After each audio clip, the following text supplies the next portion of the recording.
I'm Pauline Ragney, and I'm going to run Bonds of Friendship for you, which is a combat challenge inside of Final Fantasy VII Rebirth.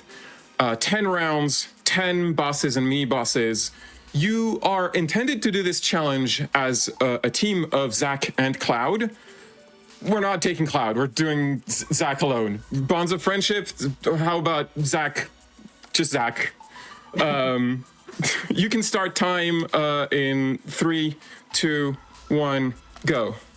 Good luck. I'm gonna need it. This is there's no safety saving in this. If I die in the middle of it, that's it. That's over. But Zack, being a bonus party member, doesn't have like a full kit of abilities like all the party members in this game. So his gameplay is a little simpler. Whenever I do an action, any action, I have a short window of time to do, press the triangle button to charge my sword. Charging the sword makes Zack's abilities stronger, and it also enables him to use High Braver, his best attack, which will consume the entire charge of the sword. That's the ability I just used here, and I destroyed Titan's shield in one go. He's pressured now, so I'm going to use Meteor Shots, which increases the stagger gauge, and I'm just going to unleash a lot of High Bravers on him. That's the whole game plan with Zack, is just you charge the sword, you unleash High Braver. You charge the sword, you unleash High Braver, and it's a fairly like simple plan, but because it has so many like input timings to it, it's very complex. It's very technical to play. Like when I do High Braver, this is an attack that has like 3 different attacks. It's a chain of attacks, and to link each of these attacks, I have to press the attack button in between. When I do High Braver, you can see like an orange circle particle effect that appears next to Zack for a split second. That's the button prompt. That's the QTE button prompt that I have to press to do the next attack. We start every single round doing Bravery, because that's a 20% damage buff.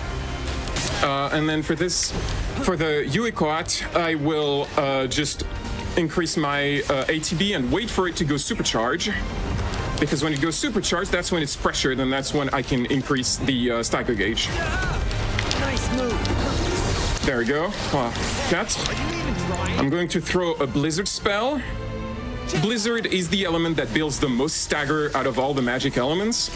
Zack can also use Meteor Shots like I did against Titan, but the Yuequatl just resists physical damage. Magic just works better on it. Gonna throw another little one. Oh, okay, I got it. I thought I missed. Okay, it's going to uncharge soon, low voltage, there we go. I'm gonna do a High Braver. I'm gonna start piling up the High Bravers. I took damage there, but that's fine. You ready? So it's staggered. I'm going to throw a stop spell, because the stop spell also stops the stagger gauge. You get more stagger time. This is the thing that works on a lot of enemies in this game, even bosses.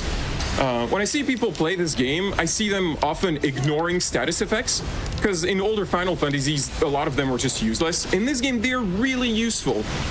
There's no random chance of them working. They either work or they don't, and the assess screen for each enemy will tell you if they work or not. And they work on a lot of enemies. Next up is Phoenix. Phoenix is kind of the auto-scroller of this challenge, because he starts with a barrier, and to take down the barrier, I have to kill 3 monsters that he summons, and I do not control how fast those monsters come out. It is a scripted time, so I just have to wait for those monsters to come out.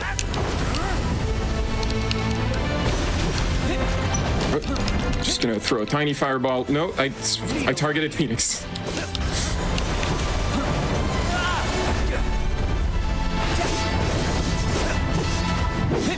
Gotcha.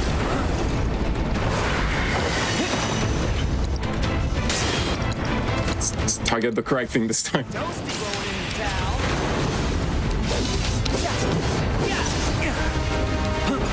Chat with the incredibly accurate reads. We're turning FF7 into Devil May Cry with this one. This is mind-boggling. Oh, this game is basically a Devil May Cry game. I believe the main combat designer is an ex-Capcom dev who worked on Monster Hunter. I'm gonna do a mana ward here. It's just a safety in case I messed up the quick kill.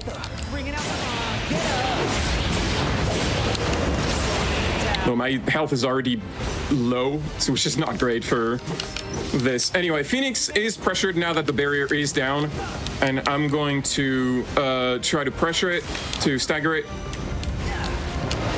I'm going to do a safety cure here because I don't really want to take any chances. Gonna do a high braver to damage it down. I'm trying to get its health as close to half as possible without going under. Because if it gets under, it will start doing its cutscene attack, which will kill me. Well, I did a safety barrier, so it won't kill me. But you don't want to let that happen. Sorry. All right, it's staggered, and I have to kill it in 2 high bravers. Otherwise, it will do its cutscene attack.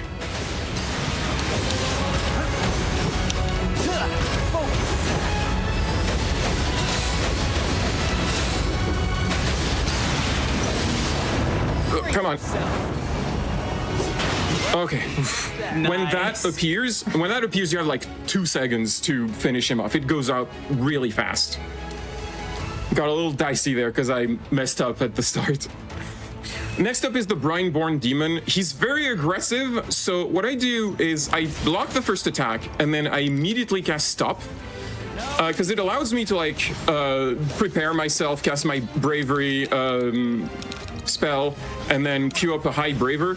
And when you do enough damage to him, he goes into a defensive stance that is a lot less aggressive and just easier to deal with.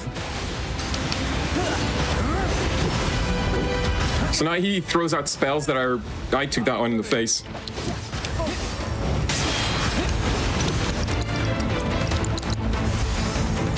Ready or not? Gotcha. Why now? Gonna interrupt that with a Blizzard to also increase the stagger gauge.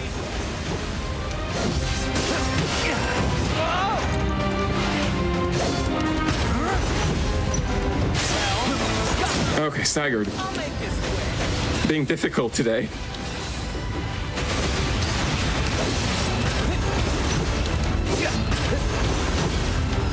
About what I expected. Next up is Kujata. So Kujata has this specific mechanic where he will summon an effigy of an element like fire, ice, or thunder, and then break it, and it will buff himself with that element. The way that you're supposed to fight him is you're supposed to use spells of the opposite element on him to make that buff that he has fall off. Because if he manages to collect all 3 elements, he uses his cutscene attack and you die. If I do this fight correctly, we will never see that mechanic happen. It's a bad start.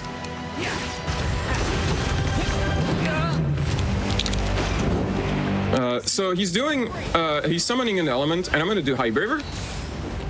And he got interrupted. So the thing about High Braver, the final hit of High Braver makes bosses flinch. Every enemy in this challenge will flinch against High Braver. So if you want to interrupt some attack that you don't like, that you won't want to then let them happen, it's just High Braver. Okay, he's gonna do it again. And interrupted. And that's the whole fight. There's nothing more to this fight. I'm just doing this over and over.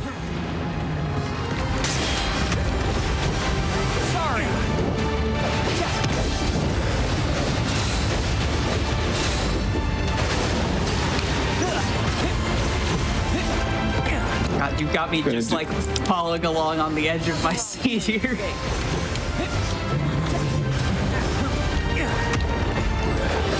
When I take a little bit of damage, I like to do a safety regen, just in case, because regen is the healing spell that goes out the fastest, and also it's like the highest value for your mana. I should say the parries in this game are 10 frames long. You have 10 frames to do to block the attack before it comes out to parry it. Assuming the game runs at 60 frames per second. As a point of comparison, a Sekiro parry is 12 frames, so I have 2 less frames than a Sekiro parry.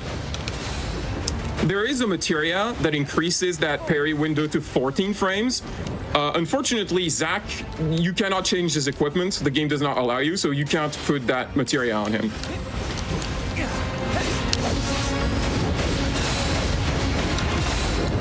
I'm just gonna do a stop spell here because he has a little bit of health left, and I'm just... If I just stop him, it's just easy to finish him off.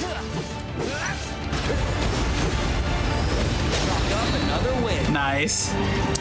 Next up is the Ironclad. It's a giant iron golem with a gigantic sword, bigger than the Buster sword. And he's fairly straightforward. You just want to stay behind him and attack after he attacks, and he recovers from his own attacks. Let's do this thing. He does do a lot of damage, so you don't want to take any risks and heal if you ever take a hit. And never get grabbed by that.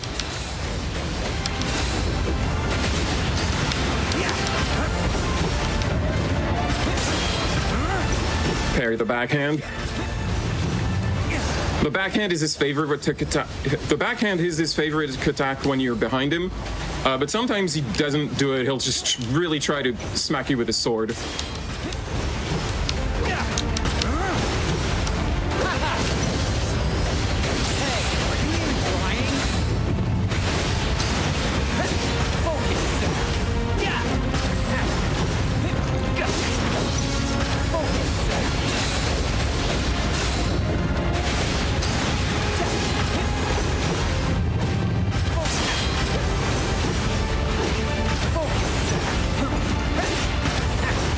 There's ever downtime anywhere in this run, but as you're looping Ironclad, what made you decide to do this solo Zack?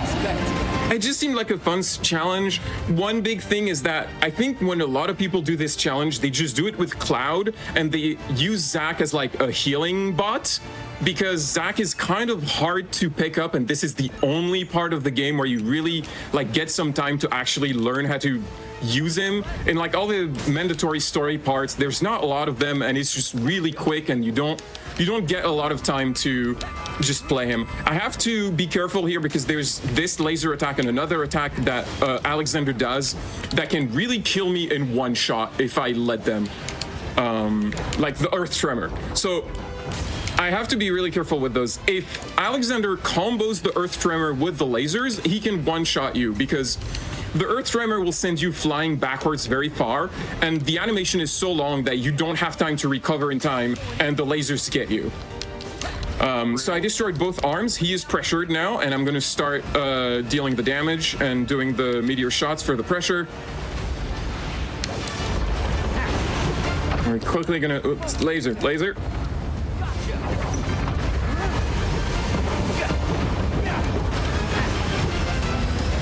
Oh, come on. So he regenerated his arms just in time. We try to not let that happen because that's a waste of time.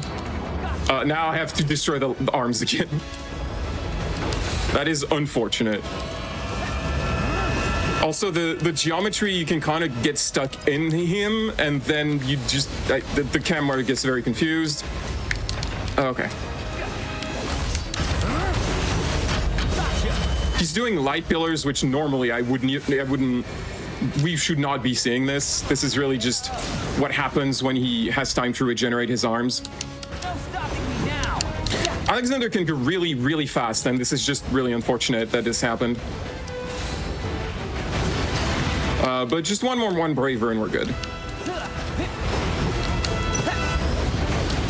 There we go. Nice. Next handling. up. Yeah, next up is the Mind Flayer. The Mind Flayer is actually kind of a pushover. I'm sure I'm not going to regret saying this before he appears. He's much easier than everything else around him. It's kind of a breather before the nightmare that is round 9 and 10. No speedrunner would ever comms curse their marathon run. Alright, so I'm going to do one High Braver. And then after this, he's going to do his signature attack, which is throwing a big rock at you. That's what Mind Flayers do, right? They throw rocks. So now he does Psychotic Break. The way you're intended to deal with this, you have to hide behind the rocks. But we have High Braver, so we just interrupt it. Zack does not care. And another High Braver. I'm gonna cast stop here immediately, because if I don't, as soon as he recovers, he just teleports away and I lose a few seconds just catching up with him. There we go. Okay, if I die at any point, it's gonna be in one of those next 2 rounds. I'm gonna need some focus for these because they're very, very hard. They're like the hardest thing in the game. All yours. So this is Bahamut. He always starts the fight by kicking you in the face.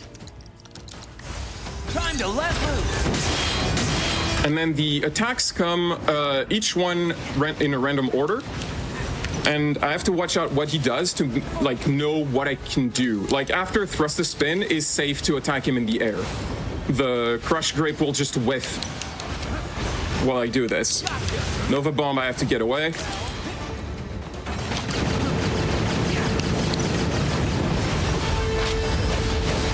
He's trying to kick me, but I'm above, so he doesn't get anything. So now he's charging up. I have to destroy both of his wings before he's done. So the way we do it is we do one High Braver on a wing, but we don't finish the High Braver, and we move on to the other wing in a very awkward manner.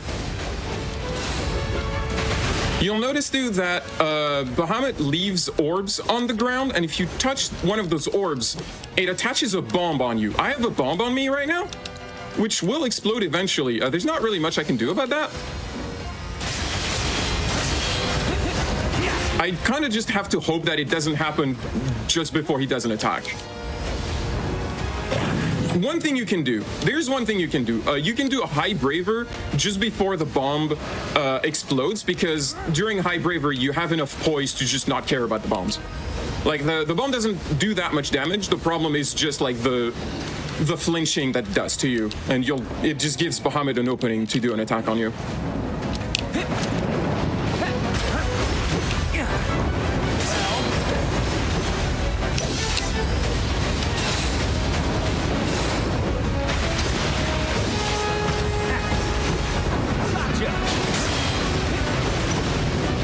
It's going to charge again.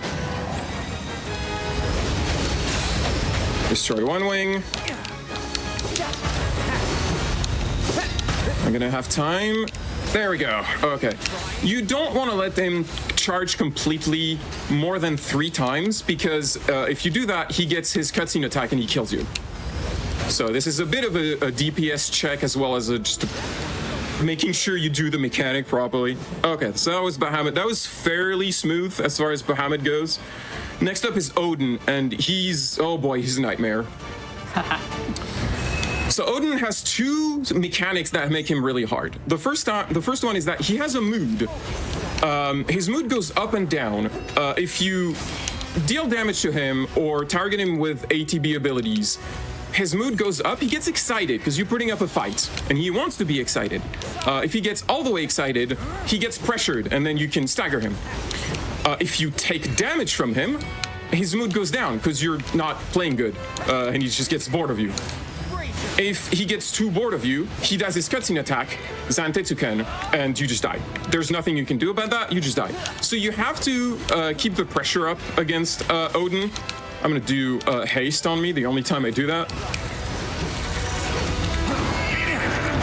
And, you know, I'm gonna do a safety regen just because he can do a lot of damage to you. And don't really want to take any risk right now. Okay, so he's pressured. He's excited right now. When he's excited, all his attacks become faster. The charge is hard. The charge is like 4 attacks in a row, but the animation isn't super clear about when the attacks happen. So actually doing like the perfect parry 4 times in a row is like tricky. Gotcha.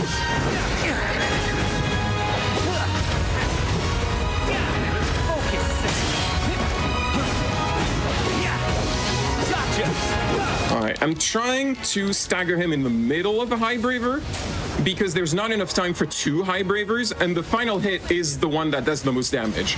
So that's why I'm trying to get the final hit of 2 High Bravers in the stagger.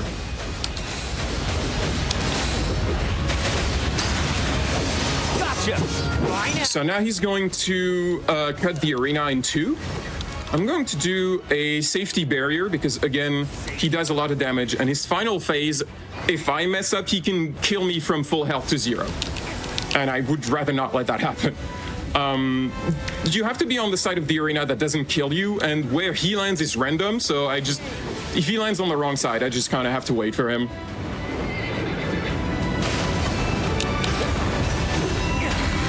So now he's in this third phase. He has both sword and lance, so all his attacks have more moves now.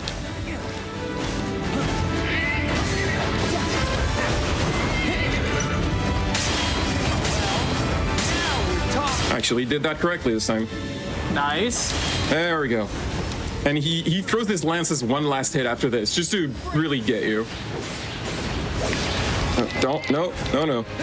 Don't get me with that. Okay, he's pressured.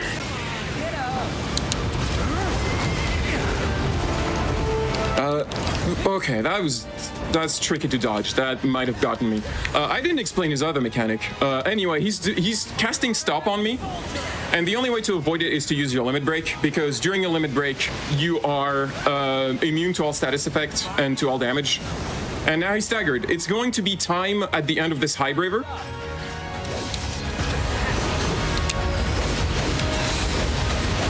And time. I forgot to explain his other mechanic, which is sometimes his weapon glows.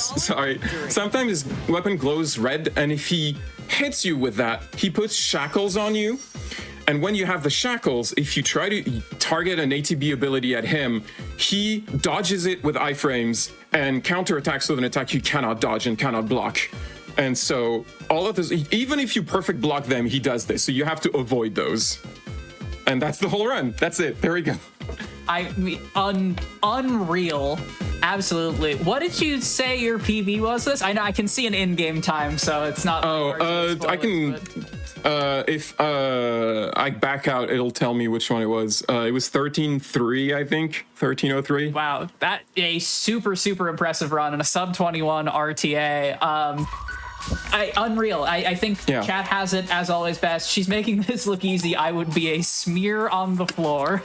This took a long time to practice to get to this point. Like, the biggest wall of difficulty was Bahamut. Bahamut is massively difficult.